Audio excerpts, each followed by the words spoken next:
খাদ্য অধিদপ্তর পদে যারা পরীক্ষা দিবেন তাদের জন্য আজকে আমাদের বাংলা থেকে দ্বিতীয় নাম্বার ক্লাস। এক নাম্বার আমরা যে ক্লাসটা করেছি সেটা ছিল কারক বিভক্তি। তো আমাদের সাজেশন থেকে এই কারক বিভক্তির প্রথম নাম্বার ক্লাসটা চলে গিয়েছে। তো আমরা আজকে আলোচনা করতে চেয়েছিলাম যে বাংলা ব্যাকরণ থেকে যতীয় ছেদ চিহ্ন, এটা নিয়ে আমরা আলোচনা করব। তো আমাদের খাদ্য অধিদপ্তর পদের সাজেশনটা থেকে আমরা দ্বিতীয় নাম্বার ক্লাসটা দেখার চেষ্টা করব।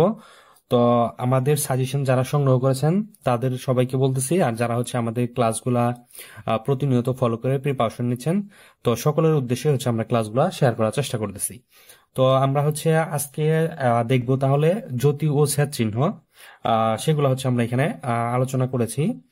তো তারপরে আমাদের শীটের মধ্যে দেখেন আমরা একটু আলোচনা করে দেওয়ার চেষ্টা করেছি, যেটা নিয়ে অনেকের কনফিউশন থাকে। সেটা বাংলা ব্যাকরণের মোট কয়টি যদিও ছেদ চিহ্ন রয়েছে।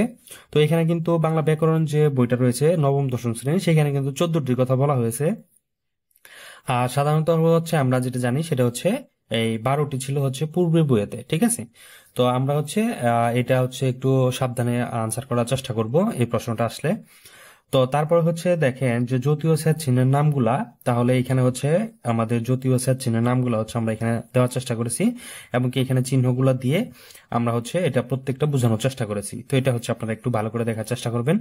তারপর দাড়ি ও পূর্ণচ্ছেদ, কমা, তারপরে আছে সেমিকলন, তারপরে প্রশ্নবোধক চিহ্ন, বিস্ময়কর সূচক, তার হাইপেন বা সংযোগ চিহ্ন যেটাকে আমরা বলে থাকি, তারপরে ড্যাশ।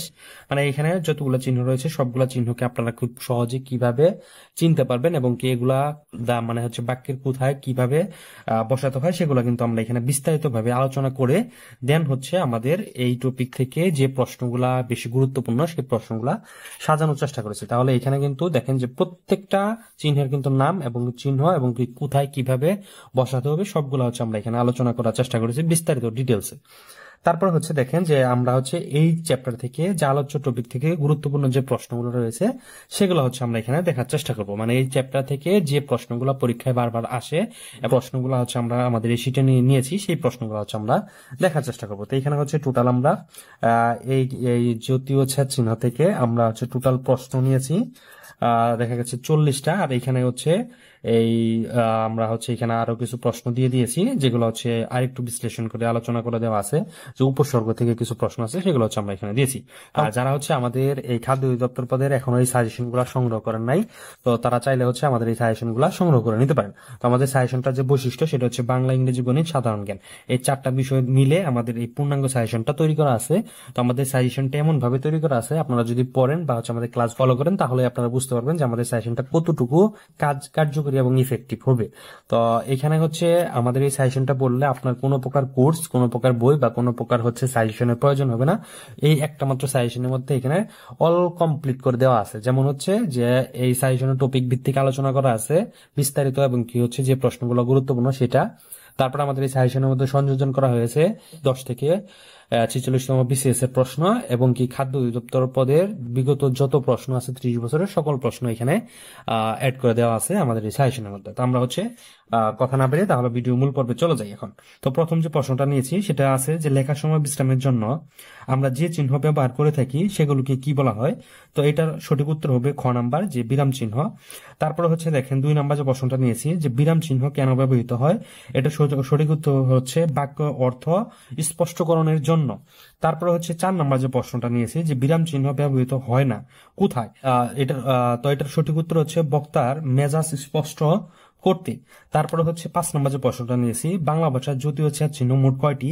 তো এখানে আমরা কিন্তু দিব যে বাংলা ভাষার জ্যোতীয় ছেদ চিহ্ন মোট আমরা এখানে যদি 14টা অপশন থাকতো তাহলে আমরা 14টা দিব, আর যদি 14টার অপশন না থাকে তাহলে সঠিক উত্তর দিব 12টি।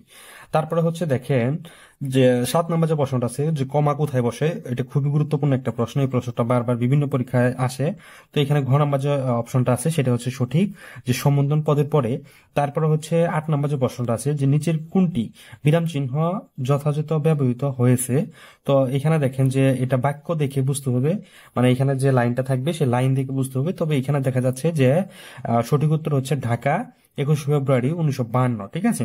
9 নম্বর যে প্রশ্নটা আছে, যে বাক্যের সম্বোধন পদ থাকলে তারপর যে চিহ্ন বসে, এটা সঠিক উত্তর হবে কমা, কারণ এর আগে হচ্ছে আমরা দেখে আসলাম যে সম্বন্ধন তৈরি করতে গেলে বাক্যের মধ্যে তখন হচ্ছে কমা ব্যবহৃত করতে হয়, কমা ব্যবহৃত হয়। তারপরে হচ্ছে 10 নম্বর যে প্রশ্নটা রয়েছে যে তারিখ লিখতে কোন চিহ্ন ব্যবহৃত হয়, তো এটাও খুবই গুরুত্বপূর্ণ একটা প্রশ্ন, এটা সঠিক উত্তর হবে কমা। তারপরে হচ্ছে 11 নম্বর প্রশ্ন, বাড়ি বা রাস্তার নামের পর যে চিহ্ন বসে, এই প্রশ্নটা খুবই গুরুত্বপূর্ণ, বিভিন্ন চাকরি পরীক্ষায় প্রশ্নটা আসে। ঘ নম্বর যে অপশনটা রয়েছে যে কমা, এটা হবে সঠিক উত্তর। 12 নম্বর যে প্রশ্নটা রয়েছে এখানে বলা আছে যে একাধিক স্বাধীন বাক্য, একটি বাক্য লিখতে সেগুলো মাঝখানে কোন চিহ্ন বসে, এটা সঠিক উত্তর হচ্ছে সেমিকোলন। তাহলে এখান থেকে হচ্ছে আমরা যে প্রশ্নগুলো নিয়েছি আমাদের শিটে, সেগুলো হচ্ছে দেখানোর চেষ্টা করলাম। এখানে আমাদের স্ক্রিনে দেওয়া হোয়াটসঅ্যাপ নাম্বারে যোগাযোগ করলে আপনারা হচ্ছে আমাদের এই সাজেশন গুলা সংগ্রহ করতে পারবেন। তো আপনারা হচ্ছে যারা সাজেশন নেবেন তারা হচ্ছে আমাদের হোয়াটসঅ্যাপে যোগাযোগ করবেন। এখানে 13 নম্বর যে প্রশ্নটা আছে, দুটি বাক্যের মধ্যে অর্ধ সম্বন্ধন থাকলে কোন বিরাম চিহ্ন বসে, সঠিক উত্তর যেটা হবে যে সেমিকোলন। তারপর দেখেন 17 নম্বর প্রশ্ন, কোনটি প্রান্তিক বিরাম চিহ্ন, এটার সঠিক উত্তর হচ্ছে দাড়ি। তারপরে দেখেন যে 19 নম্বর প্রশ্নে বাক্যে দাড়ি থাকতে কতক্ষণ থামতে হয়, তো এটার সঠিক উত্তর হচ্ছে 1 সেকেন্ড বিরতির প্রয়োজন। তারপর 20 নম্বর যে প্রশ্নটা আছে যে একটি অপূর্ণ বাক্যের পর অন্য একটি বাক্যের করতে হলে কোন বিরাম চিহ্ন ব্যবহৃত হয়, এখানে সঠিক উত্তর হবে কুলন। 21 নম্বর যে প্রশ্নটা রয়েছে যে কোনটি প্রান্তিক বিরাম চিহ্ন নয়, এখানে সঠিক উত্তর হবে হচ্ছে কুলন। তারপরে দেখেন যে আমরা আরেকটা প্রশ্ন দেখব যে ইলেক বা লোপ চিহ্ন দিতে হয় কোথায়, এটা সঠিক উত্তর হবে হচ্ছে বিলুপ্ত বর্ণের জন্য। তারপরে দেখেন যে আরো কিছু গুরুত্বপূর্ণ প্রশ্ন রয়েছে, তার মধ্যে দেখেন যে 31 নম্বর যে প্রশ্নটা রয়েছে যে বিরাম চিহ্নের অপর নাম কি, এখানকার সঠিক উত্তর হবে ছেদ চিহ্ন। তারপর 33 নম্বর যে প্রশ্নটা আছে যে সমজাতীয় একাধিক পদ পর পর থাকলে কোন বিরাম চিহ্ন বসে, এখানকার সঠিক উত্তর হবে কমা। তারপরে দেখেন যে বক্তা প্রত্যক্ষ উক্তিকে অন্তর্ভুক্ত করার জন্য কোন চিহ্ন ব্যবহৃত হয়, তারপরে এখানে তো এটা সঠিক উত্তর হচ্ছে ঊর্ধ্বরণ চিহ্ন। এই খ নাম্বার অপশন হচ্ছে সঠিক। তো এখান থেকে হচ্ছে সবগুলা প্রশ্নই কমন, তবে সবগুলা প্রশ্ন দেখাতে পারলাম না। এরপরে দেখেন যে আমরা আরো কিছু প্রশ্ন দেখবো যেগুলো খুবই গুরুত্বপূর্ণ। তারপর দেখেন যে উপসর্গ, এই উপসর্গ থেকেও প্রশ্ন আসে, তো উপসর্গটা হচ্ছে আমরা একটু দেখার চেষ্টা করব। তো এখানে দেখেন যে কি বলা আছে যে উপসর্গটা এখানে বলা আছে যে এই উপসর্গর কাজ কি সেটা সম্পর্কে হচ্ছে এখানে আলোচনা করা আছে, এবং দেশি উপসর্গ হচ্ছে 21টি। তো এই প্রশ্নটা কিন্তু অনেকবারই পরীক্ষায় আসে, এটা হচ্ছে আপনারা একটু ভালো করে দেখার চেষ্টা করবেন। আর হচ্ছে সাংস্কৃতিক উপসর্গ হচ্ছে 20টি, তো সেই 20টি হচ্ছে আমরা এখানে আলোচনা করে দিয়েছি। আর দেশি উপসর্গ যে কয়েকটি সেই কয়েকটি হচ্ছে আমরা এখানে আলোচনা করে দিয়েছি। এই দুটো প্রশ্ন খুবই গুরুত্বপূর্ণ, আপনারা খুব মনোযোগ সহকারে এর মনে রাখার চেষ্টা করবেন। তারপর হচ্ছে বিদেশি উপসর্গ গুলা কি, যেমন হচ্ছে আরবি, ফার্সি, ইংরেজি, ঠিক আছে, হিন্দি উপসর্গ হর। তো এটা হচ্ছে আমরা এখানে আলোচনা করেছি, একটু গুরুত্বপূর্ণ বিশ্লেষণ যে জিনিসগুলা টপিক গুলা সেগুলো হচ্ছে আমরা এখানে দেওয়ার চেষ্টা করেছি। তারপরে হচ্ছে এখান থেকে কিছু গুরুত্বপূর্ণ প্রশ্ন রয়েছে, এই 8টা প্রশ্ন খুবই গুরুত্বপূর্ণ, আসলে এই উপসর্গ থেকে এই 8টা প্রশ্ন থেকে কোনো একটা প্রশ্ন আসবে। যেমন হচ্ছে এই প্রশ্নটা 3 নম্বর প্রশ্নটা খুবই গুরুত্বপূর্ণ, এটা কিন্তু বারবার পরীক্ষা আসে। যেমন হচ্ছে ইংরেজি প্রিফিক্স শব্দের বাংলা কি, তো এখানে যেটা হবে সঠিক উত্তর হচ্ছে উপসর্গ। তারপরে দেখেন 2 নম্বর যে প্রশ্নটা রয়েছে যে উপাচার্য শব্দটি কোন উপসর্গ, তো এটা কিন্তু সঠিক উত্তর হচ্ছে সংস্কৃতি বা তৎসম। এই প্রশ্নটাও পরীক্ষায় আসছে, বিগত অনেক পরীক্ষায় আসছে। যেমন হচ্ছে দেখেন যাহা উপসর্গটি কোন অর্থে ব্যবহৃত হয়, তো এখানে কিন্তু এই যে অভাব অর্থে ব্যবহৃত হয়, ঠিক আছে। তারপর হচ্ছে উপসর্গের কাজ কি, যেমন হচ্ছে এই যে একটা প্রশ্ন, খুবই গুরুত্বপূর্ণ একটা প্রশ্ন, ইউনিক প্রশ্ন এগুলা, যে উপসর্গের কাজ কি, উপসর্গের কাজ হচ্ছে নতুন শব্দ গঠন। তো এখানে হচ্ছে যে কয়েকটা প্রশ্ন আছে, সব কয়েকটা প্রশ্ন কিন্তু। তো দেখেন 4 নম্বর যে প্রশ্নটা রয়েছে, যেসব অব্যয় ধাতু বা শব্দের পূর্বে বসে নতুন শব্দ সৃষ্টি করে তাকে কি বলে, তো এইটার সঠিক উত্তর যেটা হবে উপসর্গ, ঠিক আছে। তা এখানে হচ্ছে উপসর্গ থেকে আমরা এই কয়েকটা প্রশ্ন দেওয়ার চেষ্টা করছি, আসলে এখান থেকে এই কয়েকটা প্রশ্নই আসবে খাদ্য অধিদপ্তরে।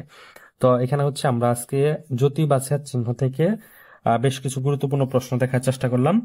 তো এর পরবর্তীতে হচ্ছে আমরা বাংলা ব্যাকরণ থেকে যে ক্লাসটা করব সেটা হচ্ছে যেহেতু কারক শেষ হলো, তারপরে হচ্ছে জ্যোতি চিহ্ন শেষ হলো, এরপরে হচ্ছে আমরা যে ক্লাসটা দেখবো সেটা হচ্ছে ধ্বনি পরিবর্তন ও যুক্ত বর্ণ, এই 3 নাম্বার যে টপিকটা রয়েছে এটা হচ্ছে আমরা পরবর্তী ক্লাসে দেখার চেষ্টা করব।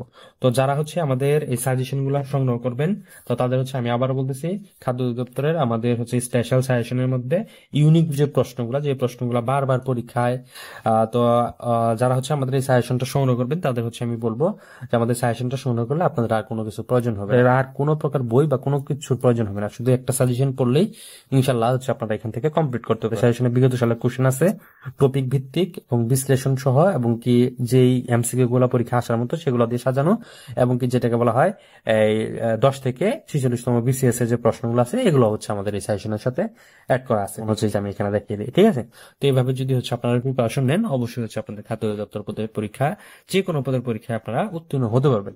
তো সবাই ভালো থাকেন, সুস্থ থাকেন।